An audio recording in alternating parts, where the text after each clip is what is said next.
ಕಳೆದ ಬೆಳಗಾವಿಯಲ್ಲಿ ಏನು ಸೆಷನ್ ಆಯ್ತಲ್ಲ, ಸದನ ಆಯ್ತಲ್ಲ, ಆ ಸದನದಲ್ಲಿ ಒಂದು ದೊಡ್ಡ ಹೈಡ್ರಾಮಾ ಆಯಿತು. ಸದನದ ಕಡೆಯ ದಿನ, ಚಳಿಗಾಲದ ಅಧಿವೇಶನ ನಡೀತಲ್ಲ, ಅಧಿವೇಶನದ ಕಡೆಯ ದಿನ ಒಂದು ದೊಡ್ಡ ಹೈಡ್ರಾಮಾ ಆಯಿತು. ಸದನದಲ್ಲಿ ಪರಿಷತ್ನಲ್ಲಿ ವಿಧಾನ ಪರಿಷತ್ ಸದಸ್ಯ ಸಿಟಿ ರವಿ ಲಕ್ಷ್ಮೀ ಹೆಬ್ಬಾಳ್ಕರ್ ಸಚಿವೆಗೆ ಅವಾಚ್ಯ ಶಬ್ದಗಳಿಂದ ನಿಂದಿಸಿದ್ರು ಅನ್ನುವಂಥದ್ದು ದೊಡ್ಡ ಪ್ರಕರಣ ಆಯಿತು. ಈಗ ಅದು ಕೋರ್ಟಲ್ಲಿ ಕೂಡ ಇದೆ. ಇದಕ್ಕೆ ಸಂಬಂಧಪಟ್ಟಂತೆ ಸಿಟಿ ರವಿ ಅವರಿಗೆ ಒಂದಷ್ಟು ಸಂಕಷ್ಟ ಎದುರಾಗುವಂಥ ಲಕ್ಷಣಗಳು ಕಾಣಿಸ್ತಾ ಇದೆ. ಸ್ಯಾಂಪಲ್ ಕೊಡಬೇಕಾಗಿತ್ತು, ವಾಯ್ಸ್ ಸ್ಯಾಂಪಲ್ಲು, ಆದರೆ ವಾಯ್ಸ್ ಸ್ಯಾಂಪಲ್ ಅನ್ನು ಕೊಡೋದಕ್ಕೆ ಸಿಟಿ ರವಿ ಹಿಂದೇಟಾಗ್ತಾ ಇದ್ದಾರೆ. ಸೊ ಇದೆಲ್ಲ ಪ್ರಕರಣಗಳು ಇದು ಸಿಟಿ ರವಿಗೆ ಎಷ್ಟು ಮಟ್ಟಿಗೆ ಮುಳುವಾಗುತ್ತೆ, ಏನಾಗುತ್ತೆ, ಇದೆಲ್ಲದರ ಬಗ್ಗೆ ಇವತ್ತಿನ ಪವರ್ ಫೋಕಸ್ನಲ್ಲಿ ಚರ್ಚೆ ಮಾಡ್ತಾ ಹೋಗೋಣ. ಎಸ್, ಸ್ಯಾಂಪಲ್ ಸಂಕಷ್ಟ ಸಿಟಿ ರವಿಗೆ. ವಿಧಾನ ಪರಿಷತ್ ಸದಸ್ಯ ಸಿಟಿ ರವಿಗೆ ಸ್ಯಾಂಪಲ್ನ ಸಂಕಷ್ಟ. ಸಚಿವೆ ಲಕ್ಷ್ಮೀ ಹೆಬ್ಬಾಳ್ಕರ್ಗೆ ನಿಂದಿಸಿದ ಪ್ರಕರಣದಲ್ಲಿ ಕಂಟಕ ಎದುರಾಗುವಂತೆ ಕಾಣಿಸ್ತಾ ಇದೆ. ಖುದ್ದು ಹಾಜರಾಗಬೇಕು ಅಂತ ಕೋರ್ಟ್ ಆದೇಶವನ್ನ ಕೊಟ್ಟಿದ್ರು ಕೂಡ ಸಿಟಿ ರವಿ ಗೈರಾಗಿದ್ರು. ಖುದ್ದು ಹಾಜರಾಗಿ ವಾಯ್ಸ್ ಸ್ಯಾಂಪಲ್ ಟೆಸ್ಟ್ ನೀಡಬೇಕು ಅಂತ ಕೋರ್ಟ್ ಆದೇಶವನ್ನ ನೀಡಿತ್ತು. ಆದರೆ ಖುದ್ದು ಹಾಜರಾಗಬೇಕು ಅಂತ ಕೋರ್ಟ್ ಹೇಳಿದ್ರು ಕೂಡ ಕೋರ್ಟಿಗೂ ಬರದೆ ವಾಯ್ಸ್ ಸ್ಯಾಂಪಲ್ ಅನ್ನ ಕೂಡ ಸಿಟಿ ರವಿ ಕೊಟ್ಟಿಲ್ಲ. ಸಿಟಿ ರವಿ ಪರವಾಗಿ ಅವರ ವಕೀಲರು ಆಗಮಿಸಿದ್ರು. ಆ ವಕೀಲರಿಗೆ ಕೋರ್ಟ್ ತರಾಟೆ ತೆಗೆದುಕೊಂಡಿದೆ. ತನಿಖೆಗೆ ಸಹಕರಿಸ್ತಾ ಇಲ್ಲ ಅಂತ ಕೋರ್ಟ್ಗೆ ಸಿಐಡಿ ಅರ್ಜಿಯನ್ನ ಸಲ್ಲಿಸಿತ್ತು. ವಾಯ್ಸ್ ಸ್ಯಾಂಪಲ್ಗೆ ಕೊಟ್ಟರೂ ಕಷ್ಟ, ಈಗ ಕೊಡದೇ ಇದ್ರೂ ಕೂಡ ಸಂಕಷ್ಟ. ಸಚಿವೆಗೆ ನಿಂದನೆ ಕೇಸ್ನಲ್ಲಿ ಇಕ್ಕಟ್ಟಿನಲ್ಲಿ ಸಿಕ್ಕಾಕೊಂಡಿದ್ದಾರೆ ಸಿಟಿ ರವಿ.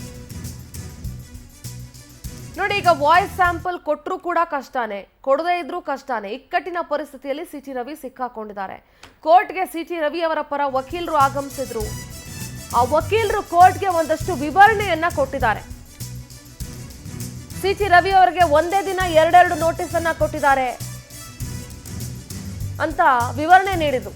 ಇನ್ನು ಸಿಟಿ ರವಿ ಅವರ ಪರ ವಕೀಲರು ಏನ್ ವಿವರಣೆ ನೀಡಿದ್ರಲ್ಲ, ಆ ವಕೀಲರ ಮಾತಿಗೆ ಕೋರ್ಟ್ನಲ್ಲಿ ಜಡ್ಜು ಗರಂ ಆದ್ರು. ನೋಡ್ರಿ, ನಿಮ್ಗೆ ಅಬ್ಜೆಕ್ಷನ್ ಫೈಲ್ ಮಾಡ್ಲಿಕ್ಕಿದ್ರೆ ಮಾಡ್ಲಿ, ಇಲ್ಲ ಅಂತಂದ್ರೆ ನಾನು ಆದೇಶ ಮಾಡ್ತೀನಿ ಅಂತ ಹೇಳಿದ್ರು. ದಯವಿಟ್ಟು ಬೇರೆ ದಿನ ಹಾಜರಾಗೋದಕ್ಕೆ ಅವಕಾಶ ಕೊಡಿ ಅಂತ ವಕೀಲರು ಕೇಳ್ಕೊಳ್ತಾರೆ. ಯಾಕ್ರಿ ಕೊಡಬೇಕು ಇನ್ನೊಂದು ದಿವಸ ನಿಮಗೆ ಅವಕಾಶನ ಅಂತ ನ್ಯಾಯಾಧೀಶರು ಪ್ರಶ್ನೆ ಮಾಡಿದ್ದಾರೆ. ಬೇರೆ ದಿನ ಯಾಕೆ ಬೇಕು ನಿಮಗೆ ಅಂತ. ನಮ್ಗಿನ್ನೂ ಫೈಲ್ ಸಿಕ್ಕಿಲ್ಲ ಅಂತ ಸಿಟಿ ರವಿ ಪರ ವಕೀಲರು ಹೇಳಿದ್ದಾರೆ. ಇವತ್ತೇ ದಾಖಲೆ ಕೊಡುವಂತೆ ಸಿಐಡಿ ಅಧಿಕಾರಿಗಳಿಗೆ ಜಡ್ಜ್ ಆದೇಶ ಮಾಡಿದ್ದಾರೆ. ವಾಯ್ಸ್ ಸ್ಯಾಂಪಲ್ ಕೊಡಿ ಅಂತ ಖಡಕ್ ಆಗಿ ಜಡ್ಜು ಮತ್ತೆ ಹೇಳಿದ್ದಾರೆ. ಜನವರಿ 22ಕ್ಕೆ ವಿಚಾರಣೆಗೆ ಹಾಜರಾಗಲೇಬೇಕು ಅಂತ ಸಿಟಿ ರವಿಗೆ ಕೋರ್ಟ್ ಆದೇಶವನ್ನ ಕೊಟ್ಟಿದೆ. ಸಿಟಿ ರವಿ ಮುಲಾಜಿಲ್ಲದೆ ಹಾಜರಾಗಲೇಬೇಕು. ನೋಡಿ, ಇಷ್ಟಿಷ್ಟುದ್ದ ಭಾಷಣ ಬಿಗಿತಾರೆ ಸಿಟಿ ರವಿ ಅವರು. ಕಾನೂನಿಗೆ ನಾವು ತಲೆಬಾಗ್ತೀವಿ, ದೇಶದ ಕಾನೂನು ಏನೇ ಇದ್ರೂ ನಾವು ಎಕ್ಸೆಪ್ಟ್ ಮಾಡ್ತೀವಿ ಅಂತೆಲ್ಲ ಹೇಳಿದಾಗ ಕೋರ್ಟ್ನಲ್ಲಿ ಜಡ್ಜು ಖುದ್ದು ಹಾಜರಾಗಬೇಕು, ವಾಯ್ಸ್ ಸ್ಯಾಂಪಲ್ ಕೊಡಬೇಕು ಅಂತ ಹೇಳಿದ್ರು ಕೂಡ ಸಿಟಿ ರವಿ ಹಾಜರಾಗೋದಿಲ್ಲ. ವಕೀಲರನ್ನ ಕಳಿಸ್ತಾರೆ. ಸಿಟಿ ರವಿ ಅವರ ಪರ ವಕೀಲರು ಸಿದ್ಧಾರ್ಥ್ ಸುಮನ್ ಏನ್ ಮಾತನಾಡಿದ್ದಾರೆ ಕೇಳಿಸ್ಕೊಳ್ಳೋಣ. ಅವ್ರ ಜೊತೆ ಸಿಟಿ ರವಿ ಅವ್ರಿಗೆ ಬೇರೆ ಒಂದು ಮೀಟಿಂಗ್ ಇತ್ತು, ಎಲ್ಲರಿಗೂ ಗೊತ್ತು. ಮಾನ್ಯ ಹೋಮ್ ಮಿನಿಸ್ಟರ್ ಮುಂದೆನೇ ಒಂದು ಮೀಟಿಂಗ್ ಇತ್ತು, ಅವ್ರ ಜೊತೆ ಮೀಟಿಂಗ್ ಇತ್ತು ಅಂತ ಹೇಳ್ಬಿಟ್ಟು ನಾವು ಕೋರ್ಟ್ ಮುಂದೆ ಒಂದು ಇವತ್ತು ವಾದ ಮಾಡಬೇಕು. ವಾದ ಅಂತೂ ಇಲ್ಲ, ಬಟ್ ನಾವು ಏನು ಹೇಳಿದ್ವಿ, ಇನ್ನೊಂದು ಮೀಟಿಂಗ್ ಇತ್ತು, ಆ ಸೇಮ್ ಮೀಟಿಂಗ್ ಟೈಮಲ್ಲೇ ಕೋರ್ಟ್ ಮುಂದೆ ಹಾಜರುಪಡಿಸಿ ಅಂತ ಹೇಳ್ಬಿಟ್ಟು ಒಂದು ಸಮನ್ಸ್ ಬಂದಿತ್ತು ನಮಗೆ. ಇವಾಗ ಅರ್ಜಿ ಸಲ್ಲಿಸಿರೋದ ಪ್ರಕಾರ ಅವ್ರೇನು ಹೇಳ್ತಾರೆ, ನಾವು ಇನ್ವೆಸ್ಟಿಗೇಷನ್ ಕೋಆಪ್ರೇಟ್ ಮಾಡಿಲ್ಲ ಅಂತ. ನಮಗೆ ಇನ್ವೆಸ್ಟಿಗೇಷನ್ ಕೋಆಪ್ರೇಟ್ ಮಾಡಬೇಕಾದ್ರೆ ನಮಗೆ ನೋಟಿಸೇ ಬಂದಿಲ್ಲ, ಒಂದು ನೋಟಿಸ್ ಕೂಡ ಬಂದಿಲ್ಲ. ಅವತ್ತಿನ ಕಥೆನೂ ಅದೇ ಇತ್ತು, ನೋಟಿಸ್ ಬಂದಿರಲಿಲ್ಲ. ಇವತ್ತು ಕೂಡ ಬಂದಿಲ್ಲ, ಕೋರ್ಟಿಂದ ಮಾತ್ರ ಬಂದಿರೋದು ನೋಟಿಸು. ಪ್ಲಸ್ ಇವಾಗ ನೋಟಿಸ್ ಅಂತ ಹೇಳಿದಾಗ ನೋಟಿಸ್ ಬಂದಿದ್ದು ಇನ್ನೊಂದು ಕೇಸಿಗೆ, ಸೇಮ್ ಇನ್ಸಿಡೆಂಟ್ ಸಂಬಂಧಪಟ್ಟಿದೆ. ಬಟ್ ಅಲ್ಲಿ ಕಂಪ್ಲೇಂಟ್ ಹೋಗಿದ್ದು ಮಾನ್ಯ ಚೇರ್ಪರ್ಸನ್ ಕಡೆಯಿಂದ ಒಂದು ಕಂಪ್ಲೇಂಟ್ ಸಲ್ಲಿಸಿದ್ರು. ಏನಕ್ಕಂದರೆ ಇವಾಗ ಏನೇನು ನಡೀತು, ಒಂದು ಕಂಪ್ಲೇಂಟ್ ಕೊಟ್ಟಿದ ನಂತರ ಇನ್ನೊಂದು ಕ್ರೈಮ್ ನಂಬರ್ ರಿಜಿಸ್ಟರ್ ಆಗಿತ್ತು. ಆ ಕ್ರೈಮ್ ನಂಬರಲ್ಲಿ 6th ಒಂದು ನೋಟಿಸ್ ಬಂದಿತ್ತು ನಮಗೆ. 6th ನೋಟಿಸ್ ಬಂದುಬಿಟ್ಟು ನೀವು 9ನೇ ತಾರೀಕು ಬಂದುಬಿಟ್ಟು ದಯವಿಟ್ಟು ಹಾಜರಾಗಿ ಅಂತ ಹೇಳ್ಬಿಟ್ಟು ಒಂದು ನೋಟಿಸ್ ಇತ್ತು. ಅಲ್ಲಿ ಹಾಜರುಪಡಿಸ್ಕೊಂಡು ನಾವು ಇನ್ವೆಸ್ಟಿಗೇಷನ್ ಎಲ್ಲ ಕೋಆಪ್ರೇಟ್ ಮಾಡಿಕೊಂಡು ನಾವು ವಾಪಸ್ ಬಂದ್ವಿ. ಸಿಟಿ ರವಿ ಅವ್ರಿಗೆ ನೋಡಿ, ಸಿಟಿ ರವಿ ಅವ್ರು ಏನು ಹೇಳ್ತಾರೆ ಅಂದರೆ, ನನ್ನ ಮೇಲಿನ ದೂರಿಗೆ ಯಾವುದೇ ನೋಟಿಸ್ ಕೊಟ್ಟಿಲ್ಲ, ಪೊಲೀಸರು ನೋಟಿಸ್ ನೀಡದೆ ಕೋರ್ಟ್ಗೆ ಹೋಗಿದ್ದಾರೆ. ಇದು ಸಿಟಿ ರವಿ ಅವರ ವರ್ಷನ್.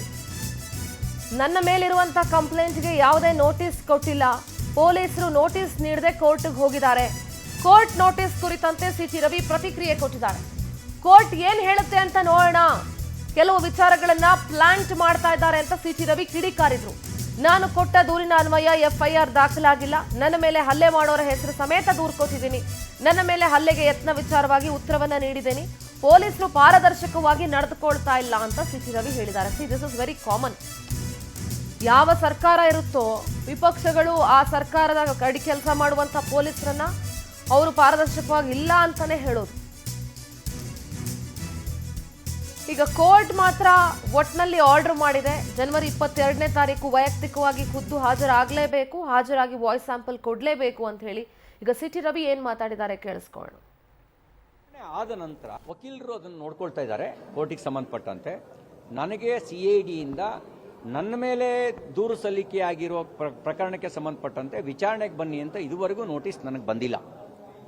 ನಾವು ಕೊಟ್ಟ ದೂರಿಗೆ ಸಂಬಂಧಪಟ್ಟಂತೆ ಅಂದರೆ ನಮ್ಮ DS ಅರುಣ್ ಅವರು ವಿಧಾನ ಪರಿಷತ್ ಸದಸ್ಯರು, ಪ್ರೊಫೆಸರ್ ಸಂಕನೂರ್ ಅವರು, ಕಿಶೋರ್ ಕುಮಾರ್ ಅವರು ಸಭಾಪತಿಗಳಿಗೆ ಒಂದು ದೂರು ಸಲ್ಲಿಸಿದ್ರು. ಸಭಾಪತಿಗಳು ಇದನ್ನು ತನಿಖೆ ನಡೆಸಿ ಕ್ರಮ ತಗೊಳ್ಳಿ ಅಂತ ಪೊಲೀಸ್ ಇಲಾಖೆಗೆ ಸೂಚಿಸಿದ್ರು. ಅದರ ಮೇಲೆ ಒಂದು FIR ದಾಖಲೆ ಆಗಿತ್ತು ಅಪರಿಚಿತರ ಮೇಲೆ ಅಂತ. ಅವರು ಯಾರೂ ಅಪರಿಚಿತರ ಆಗಿರಲಿಲ್ಲ. ಪೊಲೀಸು ಕೆಲವರನ್ನ ಕಸ್ಟಡಿಗೆ ತಗೊಂಡಿದ್ರು 19ನೇ ತಾರೀಕು. ಬಿಟ್ಟು ಕಳಿಸಿದ್ದು ಯಾಕೆ, ಬಿಟ್ಟು ಕಳಿಸುವಂತೆ ಒತ್ತಡ ಹೇರಿದವ್ರು ಯಾರು, ಇದು ತನಿಖೆ ಆಗಬೇಕು. ಅದರ ಮೇಲೆ ಒಂದು ನೋಟಿಸ್ ಬಂದಿತ್ತು.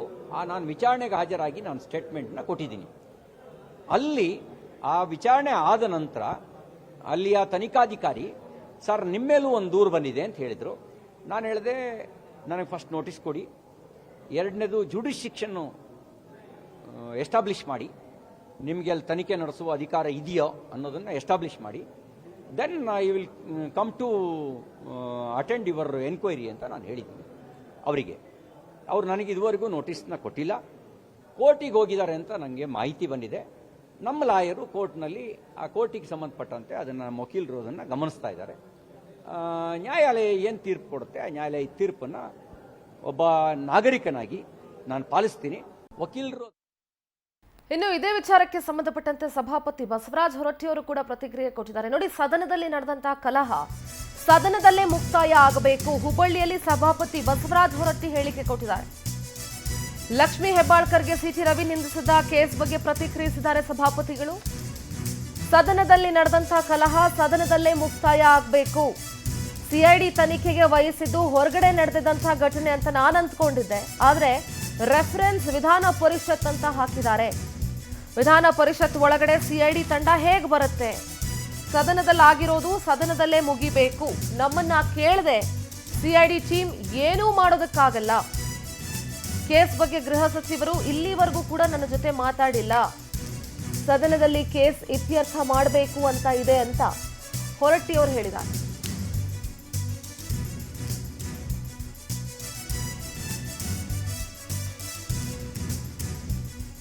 ಇದೆಲ್ಲ ವಿಚಾರಗಳ ಬಗ್ಗೆ ಸಭಾಪತಿಗಳು ಏನ್ ಮಾತನಾಡಿದ್ದಾರೆ ಕೇಳಿಸ್ಕೊಳ್ಳೋಣ. ಏನಾಗಿತ್ತಲ್ಲ, ನಾವೇನು ಬರ್ತೀವಿ ಅಂದ್ರೆ CODಗೆ ಅವರು ಕೊಟ್ಟದ್ದು ನಾವು ಹೊರಗಂತ ತಿಳ್ಕೊಂಡಿದ್ವಿ, ಹೊರಗಾದ್ಗಾದ್ಲು ಅಂತೇಳಿ. ಬಟ್ ರೆಫರೆನ್ಸ್ ಏನು ಹಾಕ್ಯಾರ, ವಿಧಾನ ಪರಿಷತ್ನಲ್ಲಿ 19ನೇ ತಾರೀಕು ಅಂತ ಹಾಕ್ಯಾರ. ಅದಕ್ಕೆ ಬಂದಿದ್ದೀವಿ. COD ಅವ್ರು ಬಂದ್ರೆ ಒಳಗೆ ಬರಬೇಕು, ಎನ್ಕ್ವೈರಿ ಮಾಡಬೇಕು.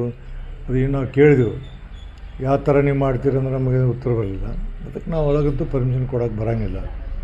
ಪತ್ರ ಬರೋದು ಉದ್ದೇಶ ಏನಂದ್ರೆ ಈ ಶಾಸಕಾಂಗಕ್ಕೆ ಕಾರ್ಯಾಂಗಕ್ಕೆ ಅನ್ನೆಸರಿ ಟಸಲ್ಸರು ಆಗಬಾರ್ದು ಅನ್ನೋ ಸದುದ್ದೇಶನ ಬರೆದಿನಿ ನಾ. ಅವ್ರಿಗೇನಂದ್ರೆ ಇದು ನಾಳೆ ಯಾರು ಬರುವಂಥ ಅಧಿವೇಶನದಲ್ಲಿ ಯಾರು ರೇಜ್ ಮಾಡಿದ್ದು ತಿಳಿರಿ, ಅವ್ರು ಸರ್ಕಾರಕ್ಕೆ ಮುಜುಗರಾಕತ್ತೆ, ಅದು ಆಗಬಾರ್ದು ಅನ್ನೋದಕ್ಕೆ ಬರ್ದೀನಿ ನಾನು. ಅವ್ರು ಏನು ತಿಳ್ಕೊಂಡು ನನಗೆ ಗೊತ್ತಿಲ್ಲ. ನಾನು ಅದಕ್ಕೆ ಕ್ಲಿಯರ್ ಕಟ್ ಬರ್ದೀನಿ. ಆಗಬಾರ್ದು, ಸದನದಲ್ಲಿ ಆದದನ್ನು ಸದನದಲ್ಲೇ ಮುಗಿಸ್ಕೋಬೇಕು ಅನ್ನುವಂಥ ಇದನ್ನು ಹೇಳಿದ್ದೀನಿ. ಅದರಿಂದ ಯಾಕಂದ್ರೆ ಈಗ ನಮಗೆ COD ಕೊಡ್ಬೇಕಾದ್ರೂ ನಮಗೇನೂ ಇಲ್ಲ. ನಾವೇನು ತಿಳ್ಕೊಂಡು COD ಕೊಟ್ಟದ್ದು ಹೊರಗೆ ಘಟನೆ ಆಗಿತ್ತಲ್ಲ, ಗಲಾಟೆ ಆಗಿತ್ತು, ಅವನ್ನ ಅರೆಸ್ಟ್ ಮಾಡ್ಕೊಂಡದ್ದು, ಅದನ್ನು ತಿಳ್ಕೊಂಡಿದ್ವಿ. ಬಟ್ ರೆಫರೆನ್ಸ್ ಇರೋದು ವಿಧಾನ ಪರಿಷತ್ನಲ್ಲಿ ಐತಿ. ಅದು ರೆಫರೆನ್ಸ್ ಬಂದ್ರೆ ನಮಗೆ ನಾಳೆ ಅವರು ನಮ್ಮನ್ನ ಕೇಳ್ದು ಏನು ಮಾಡೋಕ್ಕೆ ಬರೋದಿಲ್ಲ. ಅವರು ಅದಕ್ಕೆ ಆ ಘರ್ಷಣೆ ಆಗಬಾರ್ದು ಅನ್ನೋದಕ್ಕೆ ಕೊನೆಯ ಇದ್ರಾಗ ನಾನು ಬರ್ದೀನಿ. ಓಕೆ, ಇದೇ ವಿಚಾರವಾಗಿ ಚರ್ಚೆ ಮುಂದುವರಿಸ್ತಾ ಹೋಗ್ತೀನಿ. ಚರ್ಚೆಯಲ್ಲಿ ನಮ್ಮ ಜೊತೆಗೆ ಯದುಕುಮಾರ್ ಗೌಡ್ರು ಬಿಜೆಪಿ ವಕ್ತಾರರು ಜಾಯ್ನ್ ಆಗಿದ್ದಾರೆ. ಯದುಕುಮಾರ್ ಜಿ ನಮಸ್ತೆ, ಕಾರ್ಯಕ್ರಮಕ್ಕೆ ಸ್ವಾಗತ. ನಮಸ್ತೆ, ಕಾರ್ಯಕ್ರಮಕ್ಕೆ ಸ್ವಾಗತ ಯದುಕುಮಾರ್ ಅವರೇ. ಜೊತೆಗೆ ಕಾಂಗ್ರೆಸ್ ವಕ್ತಾರರು ಸುಧೀಂದ್ರ ಅವರಿದ್ದಾರೆ. ಸುಧೀಂದ್ರ ಅವರೇ ನಮಸ್ತೆ, ಕಾರ್ಯಕ್ರಮಕ್ಕೆ ಸ್ವಾಗತ. ನಮಸ್ಕಾರ. ನಮಸ್ತೆ. ನಾನು ಮೊದಲಿಗೆ ಯದುಕುಮಾರ್ ಗೌಡ್ರ ಹತ್ರ ಮಾತನಾಡ್ತೀನಿ. ಎಸ್, ಬೆಳಗಾವಿಯಲ್ಲಿ ಅಧಿವೇಶನ ನಡೀತು. ಅಧಿವೇಶನದ ಕಡೆಯ ದಿನ ದೊಡ್ಡ ಹೈಡ್ರಾಮಾ ಆಯಿತು. ಲಕ್ಷ್ಮೀ ಹೆಬ್ಬಾಳ್ಕರ್ ಅವರಿಗೆ ಅವಾಚ್ಯ ಶಬ್ದಗಳಿಂದ ನಿಂದಿಸಿದ್ರು ಸಿ.ಟಿ. ರವಿ ಅವರು ಅನ್ನುವಂಥ ವಿಚಾರ ಈಗ ಸದ್ಯ ಕೋರ್ಟು ಖುದ್ದು ಹಾಜರಾಗಬೇಕು ಅಂತ ಹೇಳಿದ್ರು ಕೂಡ ಸಿ ಟಿ ರವಿ ಅವರು ಹಾಜರಾಗಿಲ್ಲ. ವಾಯ್ಸ್ ಸ್ಯಾಂಪಲ್ ಅನ್ನ ಅವರು ಕೊಡ್ತಾ ಇಲ್ಲ. ಕೋರ್ಟ್ ಮಾತ್ರ ಆರ್ಡರ್ ಮಾಡಿದೆ 22ನೇ ತಾರೀಕು ಹುಕ್ ಆರ್ ಕುಕ್ ನೀವು ಬಂದು ನಿಂತ್ಕೊಂಡು ಸ್ಯಾಂಪಲ್ ಕೊಡಬೇಕು ಅಂತ. ಯದುಕುಮಾರ್ ಗೌಡ್ರೆ, ಏನ್ ಹೇಳ್ತೀರಿ ನಿಮ್ಮ ಮೊದಲ ಪ್ರತಿಕ್ರಿಯೆ? ನಿಮ್ಮ ಧ್ವನಿ ಕೇಳಿಸ್ತಾ ಇಲ್ಲ ಯದುಕುಮಾರ್ ಗೌಡ್ರೆ. Okay, some technical issues, I'll get back to Yadukumar. Sudhindra ಅವರೇ, ನೀವು ಹೇಳಿ ನಿಮ್ಮ ಮೊದಲ ಪ್ರತಿಕ್ರಿಯೆ ವಿಚಾರವಾಗಿ. ನಮಸ್ಕಾರ. ನಮಸ್ತೆ. ನೋಡಿ, ಇಲ್ಲಿ ಬಹಳ ಕ್ಲಿಯರ್ ಆಗಿದೆ. ಇವತ್ತು ಕೋರ್ಟ್ದು ಒಂದು ವಿಷಯ ಆದರೆ ಇದ್ರ ಮುಂಚೆ ನಾವು ಒಂದು ಸಣ್ಣ ಬೆಳವಣಿಗೆ ಬಗ್ಗೆ ತಮಗೆ ಮತ್ತು ನಮ್ಮೆಲ್ಲ ವೀಕ್ಷಕರೇ, ಪವರ್ ಟಿವಿ ಎಲ್ಲ ವೀಕ್ಷಕರ ಗಮನಕ್ಕೆ ತರಲಿಕ್ಕೆ ಇಷ್ಟಪಡ್ತೀನಿ. ಇದರ ಮಧ್ಯದಲ್ಲಿ ಒಂದು ಬೆಳವಣಿಗೆ ಆಯಿತು ಇದೇ ವಿಷಯದ ಕುರಿತು. ಸನ್ಮಾನ್ಯ ಶ್ರೀಮತಿ ಲಕ್ಷ್ಮೀ ಹೆಬ್ಬಾಳ್ಕರ್ ಮೇಡಮ್ ಅವರು ಒಂದು ಪತ್ರಿಕಾಗೋಷ್ಠಿಯಲ್ಲಿ ಸಿ ಟಿ ರವಿ ಅವರಿಗೆ ವಿದ್ಯುತ್ವಾಗಿ ಒಂದು ಓಪನ್ ಆಹ್ವಾನವನ್ನು ನೀಡಿದ್ರು. ಏನಂತ, ಧರ್ಮಸ್ಥಳಕ್ಕೆ ಬನ್ನಿ, ನೀವು ಹೇಳಿದ್ದೇ ಸುಳ್ಳಾಗಿದ್ರೆ ಅಥವಾ ನೀವು ಹೇಳಿದ್ ನಿಜ ಆಗಿದ್ರೆ ಬಂದಲ್ಲಿ ಆಣೆ ಮಾಡಿ, ನಾನು ನೀವು ಹೇಳಿದ ಟೈಮಿಗೆ ಬರಕ್ಕೆ ರೆಡಿ ಇದ್ದೀನಿ, ನೀವು ಕೊಟ್ಟ ಸಮಯ ನೀವು ಕೊಟ್ಟ ಟೈಮ್ನಲ್ಲಿ ಹೇಳಕ್ ಬರಕ್ಕೆ ರೆಡಿ ಇದ್ದೀನಿ ಅಂತ. ಅದಕ್ಕೂ ಸಿ ಟಿ ರವಿ ಅವರು ಯಾವುದೇ ಪ್ರತಿಕ್ರಿಯೆ ಕೊಡಲಿಲ್ಲ, ಬರಲೂ ಇಲ್ಲ, ಇದು ಮಾಡಲಿಲ್ಲ. ಅದು ಎಲ್ರು ನಾನು ಈ ಅಂಶ ಒಪ್ಪದೇ ಇರ್ಬೋದು, ಅದೇನು ಧರ್ಮಸ್ಥಳದಲ್ಲಿ ಅನ್ನೋದು ನಮ್ಗೆ ನಂಬಿಕೆ ಇದೆ. ಅದಲ್ಲದೆ ಇವ್ರು ಹಿಂದುತ್ವ ಕಾಡೋರು ಇವ್ರಿಗೆ ಇನ್ನೂ ಜಾಸ್ತಿ ಇರಬೇಕು, ಇವ್ರು ಅದಕ್ಕೂ ಬಗ್ಲಿಲ್ಲ. ಒಂದು ಇವತ್ತು ಎರಡನೇದು ಆಯ್ತು, ಅದು ಒಂಥರ ಆದ್ರೆ ಇವತ್ತು ಕೋರ್ಟು ಮತ್ತೆ ಕಾನೂನಾತ್ಮಕವಾಗಿ ಹೋರಾಡ್ತೀವಿ ಅಂತ ಕೂಡ ಹೇಳ್ತಾ ಇದ್ರಲ್ಲ, ಇವತ್ತು ಕಾನೂನಾತ್ಮಕವಾಗಿ ಕೂಡ ಏನ್ ಹೇಳಿದ್ದಾರೆ, ಬನ್ನಿ ನಿಮ್ ವಾಯ್ಸ್ ಸ್ಯಾಂಪಲ್ ಅನ್ನ ಕೊಡಿ. ನಾನು ನಿಜವಾಗ್ಲೂ ಒಂದು ಮಾತು ಹೇಳ್ತಾ ಇದ್ದೀನಿ, ಆ ವಕೀಲರು ಮಾತಾಡಿದ್ದನ್ನು ಕೇಳಿಸ್ಕೊಂಡೆ. ಅವ್ರಿಗೆ 2 ದಿವಸದಲ್ಲಿ ಸಮನ್ಸ್ ಕೊಟ್ಬಿಟ್ಟಿದ್ದಾರೆ. ಇವ್ರು 2 ದಿವಸದಲ್ಲಿ ಸಮನ್ಸ್ ಕೊಟ್ಟರು ಕಷ್ಟ, ಸಮನ್ಸ್ ಲೇಟ್ ಮಾಡಿದ್ರು ಕಷ್ಟ. ನಿಮ್ಗೆ ಇದು ವಿಚಾರಣದಲ್ಲಿ ಯಾರೋ ಒಂದಿಬ್ರಿಗೆ 4 ದಿನ ಲೇಟ್ ಆಗಿ ಕೊಟ್ಟರು ಅಂತ ಇವರೇ ಗಲಾಟೆ ಮಾಡಿದ್ರು. ಈಗ ಕೊಡ್ತೀವಿ ಅಂದ್ರೆ ಬೇಕು ಕೊಡ್ತಾ ಇದ್ದೀರಾ ಅಂತ ಕೇಳ್ತಾ ಇದ್ದಾರೆ. ಒಟ್ನಲ್ಲಿ ನೋಡಿ, ಯಾವುದೇ ರೀತಿಯ ಒಂದು ಸನ್ನಿಧ ಮನೋಭಾವ ಅಂದ್ರೆ ಇದೇ ರೀತಿ ಇರಬೇಕು ಅಂತಕ್ಕಂಥ ಇದೇ ಮೈಂಡ್ ಸೆಟ್ ಇಲ್ಲ ಬಿಜೆಪಿ ಅವ್ರಿಗೆ. ಇನ್ನು ಮೊದಲನೇ ಸರಿ ಹೇಳ್ಬೇಕು ಅಂದ್ರೆ ಅವ್ರಿಗೆ ಗೊತ್ತಾಗ್ತಿದ್ದಾರೆ, ಕನ್ಫ್ಯೂಸ್ಡ್. ಯಾಕೆ ಕನ್ಫ್ಯೂಸ್ ಆಗಿದ್ದಾರೆ ಈ ತರ ಅಂದ್ರೆ, ಸಿ ಟಿ ರವಿ ಅವರು ಆ ಸದನದಲ್ಲಿ ಆ ಒಂದು ಮಾತು ಹೇಳಿರೋದು ಸತ್ಯ ಅಂತ ಇದು ಪ್ರೂವ್ ಮಾಡತ್ತೆ. ಬರೀ ಅದು ಮುಂಚೆ ಧರ್ಮಸ್ಥಳದ ಆಹ್ವಾನ ಇರ್ಬೋದು ಅಥವಾ ಇವತ್ತಾದಂಥ ಒಂದು ನ್ಯಾಯಾಂಗವಾದ ಲೆಕ್ಕಾಚಾರ ಇರ್ಬೋದು, ಎರಡನ್ನೂ ನೀವು ಅಂಶಿಸಿ ನೋಡಿದ್ರೆ ಖಂಡಿತವಾಗಿಯೂ ಸಿ ಟಿ ರವಿ ಆರೋಪಿ. ಸಿ ಟಿ ರವಿ ವಿರುದ್ಧವಾಗಿ ಏನು ಒಂದು ಆರೋಪವನ್ನು ಲಕ್ಷ್ಮೀ ಹೆಬ್ಬಾಳ್ಕರ್ ಮೇಡಮ್ ಮತ್ತು ಅಲ್ಲಿರ್ತಕ್ಕಂಥ ಬೇರೆಯವ್ರು ಮಾಡಿದ್ದಾರೆ, ಅದು ಸತ್ಯ ಅನ್ನೋದ್ರಲ್ಲಿ ಜಗಜ್ಜಾಹೀರ. ಇವತ್ತು ಯಾರೇ ಆಗಲಿ, ನಿಮ್ಮ ಪವರ್ ಟಿವಿಯ ಎಲ್ಲ ವೀಕ್ಷಕರ ಗಮನಕ್ಕೆ ಬರಲಿ ಅಥವಾ ತಮ್ಮ ಇದಕ್ಕೆ ಬರಲಿ, ಏನು ತಪ್ಪಿಲ್ಲ ಅಂದ್ರೆ ಯಾಕೆ ಕೊಡೋಗ್ಬೇಕು? ಏನು ತಪ್ಪಿಲ್ಲ ಅಂದ್ರೆ ನಿಮ್ ವಾಯ್ಸ್ ಸ್ಯಾಂಪಲ್ ಕೊಡಕ್ಕೆ ಏನ್ ನಿಮ್ಗೆ ಕಷ್ಟ? ಈಗ ನಂದೊಂದು ಪ್ರಶ್ನೆ ನೀವು ಹೇಳ್ತಿದ್ರಿ, ಐ ಡು ಅಗ್ರಿ. ಈಗ ತಪ್ಪಿಲ್ಲ ಅಂದ್ಮೇಲೆ ವಾಯ್ಸ್ ಸ್ಯಾಂಪಲ್ ಕೊಡೋದಕ್ಕೆ ಏನ್ ಕಷ್ಟ ನಿಮಗೆ ಅನ್ನೋ ಪ್ರಶ್ನೆ ನನ್ನದು ಇದೆ ನಿಮ್ಮ ಜೊತೆಗೆ. At the same time C T Ravi ಅವರು ಕೊಡ್ತಾ ಇರುವಂತ ಕಂಪ್ಲೇಂಟ್ಗೆ ಯಾಕೆ FIR ಮಾಡ್ತಾ ಇಲ್ಲ ಅನ್ನುವಂತ ಪ್ರಶ್ನೆನೂ ಇದೆ ನನ್ನ ಹತ್ರ. FIR ಮಾಡಿದ್ದಾರೆ ಮೇಡಮ್, ಕಂಪ್ಲೇಂಟ್ ಇಲ್ಲ. ಸಿ ಟಿ ರವಿ ಅವರ ಕಂಪ್ಲೇಂಟ್ಗೆ FIR ಆಗಿಲ್ಲ. ಅವ್ರು ಹೇಳ್ತಾ ಇರೋದೇನು, ನಾನು ಯಾರನ್ನ ಹೇಳಿದೀನಿ ಅವ್ರ ವಿರುದ್ಧ FIR ಮಾಡಿಲ್ಲ, ನಾನು ಇಂತಿಂತವ್ರನ್ನ ಅಟ್ಯಾಕ್ ಮಾಡಿದೀನಿ ಅಂತ ಬರೆದಿದ್ದೀನಿ, ಅವ್ರನ್ನೆಲ್ಲ FIR ಅಲ್ಲಿ ಮೆನ್ಷನ್ ಮಾಡಿಲ್ಲ. ಯಾಕೆ? ಒಂದು ನಿಮಿಷ ಮೇಡಮ್, ಅಲ್ಲಿಗೆ ಬರ್ತೀನಿ ನೋಡಿ. FIR ಅವ್ರಿಗೆ ಆ ರೀತಿ ಅನ್ಸಿದ್ರೆ ವಿಷಯ ಆಲ್ರೆಡಿ ನ್ಯಾಯಾಂಗದಲ್ಲಿದೆ, ಅವರು ನ್ಯಾಯಾಲಯದ ಮುಂದೆ ಅವರು ಈ ಒಂದು ಇದನ್ನ ಬೇಡ್ಕೋಬಹುದು. ಆದ್ರೆ FIR ಅಲ್ಲಿ ಯಾರ್ದಾರ ಹೆಸರು ಮೆನ್ಷನ್ ಆಗ್ಬೇಕಾದ್ರೆ ನಾನ್ ಬಂದು ಹೇಳ್ಬಿಟ್ಟೆ ಅಥವಾ ಸಿ ಟಿ ರವಿ ಅವ್ರು ಬಂದು ಹೇಳ್ಬಿಟ್ಟೆ ಅಂತ ಮೆನ್ಷನ್ ಮಾಡಲ್ಲ. ಪೊಲೀಸ್ ಅವರು ತನಿಖೆ ಮಾಡಿ ಅದಕ್ಕೆ ಸೂಕ್ತವಾದ ಆಧಾರ ತಗೊಂಡು ಅದ್ರ ಮೇಲೆ FIR ಅನ್ನು ಮಾಡ್ತಾರೆ. ಆ ತನಿಖೆ ನಡೀತಾ ಇದೆ, ಸಹಕರಿಸ್ಲಿ. ಈಗ ಹಾಗಾದ್ರೆ ಈಗ ಆ ಲೆಕ್ಕ ತೆಗೆದುಕೊಂಡ್ರೆ ಸುಧೀಂದ್ರ ಅವರೇ, ಆ ಲೆಕ್ಕವನ್ನ ತೆಗೆದುಕೊಂಡ್ರೆ ಒಂದು ಸದನದ ಒಳಗಡೆ ಒಬ್ಬ ಪರಿಷತ್ ಸದಸ್ಯನಿಗೆ, MLC ಅವರಿಗೆ ಅಥವಾ ಒಬ್ಬ ಮಾಜಿ ಅವ್ರು ದೊಡ್ಡ ದೊಡ್ಡ ಪೋಸ್ಟ್ ಗಳನ್ನ ಇಟ್ಕೊಂಡಿದ್ದವರು, ಮಾಜಿ ಸಚಿವರಾಗಿದ್ದ ಸಿ ಟಿ ರವಿ ಅವರಿಗೆ ಕೊಲೆಗಾರ ಅಂದಿದ್ದು ಕೂಡ ತಪ್ಪಾಗುತ್ತೆ. ಆ ಆಧಾರದ ಮೇಲೂ ಕೂಡ FIR ಹಾಕ್ಬೋದಾಗಿತ್ತು ಪೊಲೀಸರು, ನಿಷ್ಪಕ್ಷಪಾತವಾಗಿದ್ದಿದ್ರೆ. ನೋಡಿ, ಕೊಲೆಗಾರ ಅಂದಿದ್ದು ಅವ್ರು ಏನ್ ಹೇಳಿದೆ ಅವ್ರು ಒಪ್ಕೊಂಡಿದ್ದಾರೆ ಅಂದೆ ಅಂತ ಒಂದು. ಆಮೇಲೆ ಯಾಕಂದ್ರೆ ಅವರು ಯಾರನ್ನೋ ಒಬ್ರು ಡ್ರಗ್ ಅಡಿಕ್ಟ್ ಅಂದ್ರು, ನಮ್ಮ ಇದನ್ನಿಂದ ಈ ಒಂದು ಇದೆಲ್ಲ ಒಂದು ಸಂಭಾಷಣೆಗೆ ಮೂಲ ಯಾವುದು ಅಂತಕ್ಕಂಥದ್ದನ್ನ ನೋಡ್ಲಿ. ಈಗ ಇನ್ಸ್ಟಿಗೇಟ್ ರಾಹುಲ್ ಗಾಂಧಿ ಅವರನ್ನ ಡ್ರಗ್ ಅಡಿಕ್ಟ್ ಅಂದ್ರು ಅಂತ ಹೇಳಿ ಇವರು ಅವರನ್ನ ಕೊಲೆಗಾರ ಅಂತ ಹೇಳಿದ್ರು. ಮುಗಿಸ್ಬಿಡ್ತೀನಿ, ನಾನು ಮಾತು ಮುಗಿಸ್ಬಿಡ್ತೀನಿ. ಈಗ ಇನ್ಸ್ಟಿಗೇಟ್ ಆಫ್ ದಿ ಯಾವುದೇ ಇದಾಗ್ಲಿ ಪೊಲೀಸ್ ಅವ್ರ ಹತ್ರ ಹೋದ್ರು ಈ ಒಂದು ಇನ್ಸಿಡೆಂಟ್ ಏನೇ ಇನ್ಸಿಡೆಂಟ್ ಆಗ್ಲಿ ಅದೊಂದು ಕೊಲೆ ಇರ್ಬೋದು, ಇನ್ನೊಂದಿರ್ಬೋದು, ಮತ್ತೊಂದಿರ್ಬೋದು, ಅದಕ್ಕೆ ಆಗ್ತಕ್ಕಂಥ ಇನ್ಸ್ಟಿಗೇಷನ್ ಮತ್ತೆ ಅದಕ್ಕೆ ಆಗ್ತಕ್ಕಂಥ ಇಂಡೈರೆಕ್ಟ್ ಆಗಿ ಯಾರು ಕಾರಣಕರ್ತಿದ್ದಾರೆ ದೋಸ್ ವರ್ ಅವ್ರನ್ನ ಕೂಡ ಸಮಾನ ಪಾಲುವಾಗಿ ಇದ್ರಲ್ಲಿ ಆರೋಪಿಗಳನ್ನಾಗಿ ಮಾಡ್ತಾರೆ. ಇನ್ಸ್ಟಿಗೇಷನ್ ಏನಾಯ್ತು ಸಂಪೂರ್ಣವಾಗಿ ತನಿಖೆ ಮಾಡಿ. ಆಮೇಲೆ ಲಕ್ಷ್ಮೀ ಹೆಬ್ಬಾಳ್ಕರ್ ಮೇಡಮ್ ಅವ್ರು ನನಗೆ ಅಂದಿಲ್ಲ, ನಾನು ಹಂಗೆ ಹೇಳಲೇ ಇಲ್ಲ ಅಂತ ಏನು ಹೇಳ್ತಾ ಇಲ್ಲ. ಹೌದು, ನಾನು ಅಂದಿರೋದು ಸತ್ಯ, ಅವ್ರು ಹಿಂಗಂದ್ರು ನಾನು ಹಿಂಗಂತೆ ಅಂತ ಹೇಳಿದ್ದಾರೆ. ಅವ್ರದ್ದು ತನಿಖೆ ಮಾಡಿ. ನೋಡಿ, ನಾವೇನಾದ್ರೂ ಹಿಂದೆ ಹೋದ್ರೆ ಅಯ್ಯೋ ಬೇಡ ಇದು ಸುಳ್ಳು ಹಿಂಗ ಅಂತ ಇಲ್ಲ ಅಂದಾಗ ನೀವು ಹೇಳ್ತಾ ಇರ್ತಕ್ಕಂಥದ್ದು 100% ಸತ್ಯ. ನಾವು ತನಿಖೆಗೆ ಒಪ್ಪಿಸ್ತಿದೀವಿ.